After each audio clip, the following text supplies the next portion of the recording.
নমস্কার বন্ধুরা, আমি অর্পিতা। আমার কিচেনে আপনাদের সকলকে স্বাগত।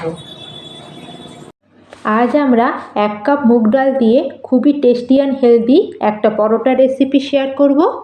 আর এই রেসিপিটা বানানো খুবই সহজ আর খেতেও খুবই টেস্টি লাগে।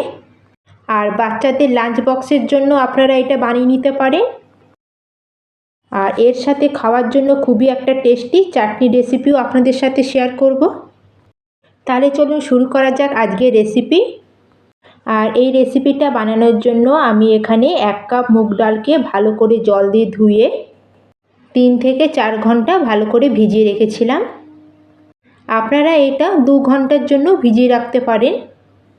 আর 2 ঘন্টাতেও আমাদের মুগ ডাল ভালো মতো ভিজে যাবে।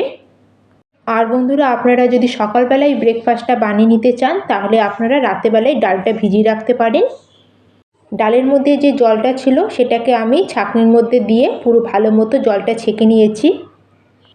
এখন আমরা ডালটাকে মিক্সার জারের মধ্যে ট্রান্সফার করে দেবো। আর আমি পুরো ডালটাকে জারের মধ্যে ঢেলে দিয়েছি। আর এখন আমরা এর মধ্যে দিয়ে দেবো বড় চামচের 2 চামচ মতো সুজি। আর সুজির জন্য নাস্তাটা আমাদের খুবই ক্রিস্পি তৈরি হবে। এখন এর মধ্যে বড় চামচের 2 চামচ দিয়ে দেবো বেসন।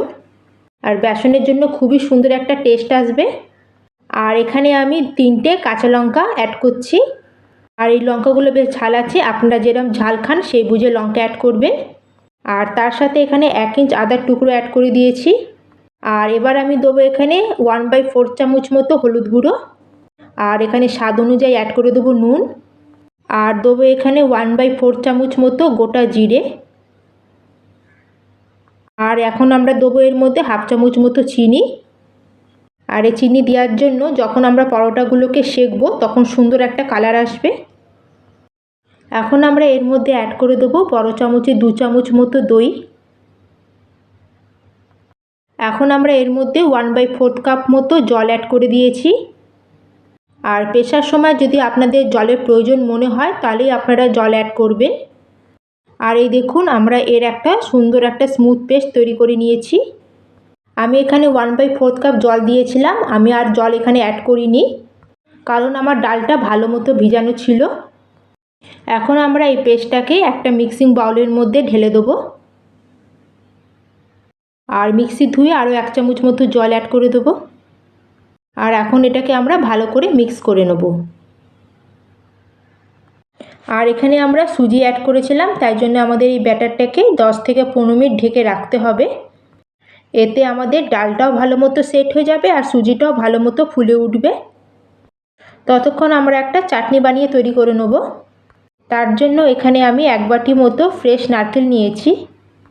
তার সাথে এখানে আমি 2টো ঝাল কাঁচা লঙ্কা দিয়ে দিয়েছি। আর 1 ইঞ্চ মতো আদার টুকরো নিয়ে নিয়েছি। এখন এর মধ্যে অ্যাড করব 1/4 কাপ মতো ভাজা বাদাম। বাদামটাকে আমি আগেই ভেজে এর খোসা ছাড়িয়ে রেখে দিয়েছিলাম। আর এখানে আমি অল্প একটু ধনেপাতাও অ্যাড করছি, কারণ এখানে আমার চাটনিতে যে একটা হালকা গ্রিন কালার আসবে সেটা আমার খুবই ভালো লাগে। আর এখানে আমি বড় চামচে 2 চামচ মতো দই অ্যাড করছি। আর তার সাথে এখানে স্বাদ অনুযায়ী দিয়ে দিচ্ছি একটু বিট নুন। আর এখানে আমি অল্প একটু জল অ্যাড করলাম। আপনাদের যদি পেশার সময় মনে হয় আর একটু জল অ্যাড করতে হবে তাহলে আপনারা সামান্য একটু জল অ্যাড করে নেবেন। আর এই দেখুন, আমরা চাটনি বানিয়ে রেডি করে নিয়েছি। আর এখন আমরা এই চাটনির জন্য একটা তরকা রেডি করব। এর জন্য আমি 2 চামচ তেল গরম হতে রেখে দিয়েছিলাম। আর এর মধ্যে এখন দিয়ে দিয়েছি আমি 1/2 চামচ মতো সর্ষে। আর 1 চামচ মতো এখানে দিয়ে দিয়েছি বিউলির ডাল। আর 1 পিঞ্চ মতো এখানে আমি হিং অ্যাড করলাম। এখন আমরা গ্যাসের ফ্লেমটাকে লোতে করে ডালটার হালকা একটু কালার চেঞ্জ হওয়া পর্যন্ত এটাকে আমরা ফ্রাই করে নেব। আর এখানে আমার ডালের কালারটা হালকা চেঞ্জ হয়ে গেছে। এখন এর মধ্যে কিছু শুকনো লঙ্কা আর কিছু কারি পাতা অ্যাড করে দেবো। আর গরম তেলে এটা ভালো মতো আমরা একটু ফ্রাই করে নেব। আর এই তরকাটা আমরা চাটনির মধ্যে ঢেলে দেবো। এখন আমরা সব কিছুকে একবার ভালো করে মিশিয়ে নেব। আর আমাদের সুপার টেস্টি নারকেলের চাটনি একদম রেডি হয়ে গেছে। এখন আমরা ব্যাটারটাকে চেক করে নেব। আর ব্যাটারটাকে আমি কভার করে রেখেছিলাম, প্রায় আমার 15 মিনিট হয়ে গেছে। আর এটা আমার ভালো মতো সেট হয়ে গেছে। আর এখন আমরা পরোটাটাকে আর একটু সফট করার জন্য এখানে আমি 1/4 চামচ মতো বেকিং সোডা ইউজ করেছি। আর এর উপরে সামান্য একটু জল দিয়ে দেবো আর এটাকে আমরা ভালো মতো মিক্স করে নেব।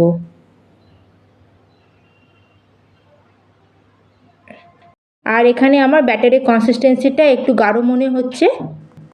ধোসা বা চিলা যেরকম আমরা বানাই সেরকম আমাদের কনসিস্টেন্সি হতে হবে। তার জন্য এখানে সামান্য একটু জল অ্যাড করলাম আর এটাকে আমরা ভালো করে মিক্স করে দেবো। আর এখানে আমাদের একদম পারফেক্ট কনসিস্টেন্সি তৈরি হয়ে গেছে ব্যাটারের। তাহলে চলুন নাস্তাগুলো আমরা বানিয়ে নিই। আর এখানে আমি কিছু সবজি নিয়েছি, সেটাও আপনাদের দেখিয়ে দিচ্ছি। আর এখানে আমি টমেটো কুচি নিয়েছি আর একটা পেঁয়াজকে কুচিয়ে নিয়েছি আর কিছু ধনেপাতা কুচি আর 2-3খানা লঙ্কা কুচিয়ে নিয়েছি। আর এই নাস্তাটা বানানোর জন্য এখানে আমি ননস্টিক প্যান নিয়েছি আর তাওয়াটাকে আমরা একটু তেল বা ঘি দিয়ে একটু ব্রাশ করে নেব। আর এর মধ্যে যে আমাদের এক্সট্রা তেলটা আছে সেটা আমরা একটা টিস্যু পেপার দিয়ে ভালো করে একটু এটাকে মুছে নেব। আর টিস্যু পেপার না থাকলে শুকনো কাপড় দিয়েও এটা আপনারা মুছে নিতে পারেন। প্রথমে আমরা তাওয়াটাকে ভালো মতো গরম করে তারপরে গ্যাসের ফ্লেমটাকে লোতে করে দেবো। আর এর মধ্যে আমরা 1 হাতা ভরে ব্যাটারটা দিয়ে দেবো। আর এইভাবে হাতার পেছনটা দিয়ে আমরা এটাকে মোটা করে দিয়ে দেবো, ধোসার মতো এটাকে পাতলা করব না। এখন আমরা এই ব্যাটারের উপরে কুচানো পেঁয়াজ, কিছু কুচানো টমেটো, কুচানো কাঁচা লঙ্কা আর কিছু কুচানো ধনেপাতা উপর দিয়ে দেবো। আপনারা আপনাদের যে কোনো পছন্দের সবজি এখানে দিতে পারেন। আর এর উপরে আমি 1 চিমটে মতো একটু নুন উপরে স্প্রেড করে দিলাম। আর তার সাথে এর চারিদিকে আমি এখানে একটু তেল দিয়ে দেবো আর খুন্তি দিয়ে এইভাবে সবজিগুলোকে উপর দিয়ে একটু প্রেস করে দেবো যাতে আমার পরোটার মধ্যে এগুলো ভালো মতো সেট হয়ে যায়। এখন এটাকে ঢেকে আমরা মিডিয়াম ফ্লেমে 2-3 মিনিটের জন্য কুক হতে দেবো। আর আমার 2-3 মিনিট মতো এটা কুক হয়ে গেছে আর উপরের লেয়ারটা আমার ভালো মতো ড্রাই মতো হয়ে গেছে। আর এটা সাইড থেকে আপনাদের একটু হালকা হালকা ব্রাউনও লাগবে। আর উপর থেকেও আমি একটু সামান্য তেল দিয়ে দিয়েছি। এখন এটাকে আমরা উল্টে দেবো আর উল্টে অন্য দিকটা আমরা ভালো মতো ক্রিস্পি হওয়া পর্যন্ত এটাকে সেঁকে নেব। আর উল্টো দিক থেকেও আমি ভালো মতো এটাকে সেঁকে নিয়েছি। এই দেখুন আমাদের সব সবজিগুলো ভালো মতো একদম সফট হয়ে গেছে। আর পরোটাটার দুদিকটাই আমি ভালো মতো সেঁকে নিয়েছি। আর আমাদের একটা মুগ ডালের পরোটা রেডি হয়ে গেছে। আর একই রকমভাবে আমি আরেকটা মুগ ডালের পরোটা বানিয়ে নিচ্ছি। আর এখানে আর তাওয়াতে কোনো তেল দেওয়ার দরকার নেই, এটা এমনিই হয়ে যাবে। আর আমরা যতটা মেজারমেন্ট নিয়েছি তাতে 3 থেকে 4 জন লোকের ভালো মতো ব্রেকফাস্ট হয়ে যাবে। এটা খুবই টেস্টি আর খুবই হেলদি ব্রেকফাস্ট একটা। আপনারা এটা অবশ্যই একবার ট্রাই করবেন।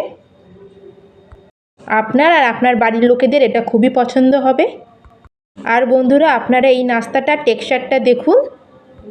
আর খুব চটপট এটা আমাদের রেডি হয়ে যায়, খেতেও দারুণ টেস্টি হয়। তাহলে বন্ধুরা আজকের আমার এই রেসিপি আপনাদের কেমন লাগলো অবশ্যই আমাকে কমেন্ট করে জানাবেন। আর যদি রেসিপিটা আপনার ভালো লাগে তাহলে লাইক শেয়ার করার সাথে সাথে চ্যানেলটিকে সাবস্ক্রাইব করে দেবেন যাতে আপনারা আমার প্রত্যেক ভিডিও নোটিফিকেশান সবার প্রথমে পেয়ে যান। ধন্যবাদ।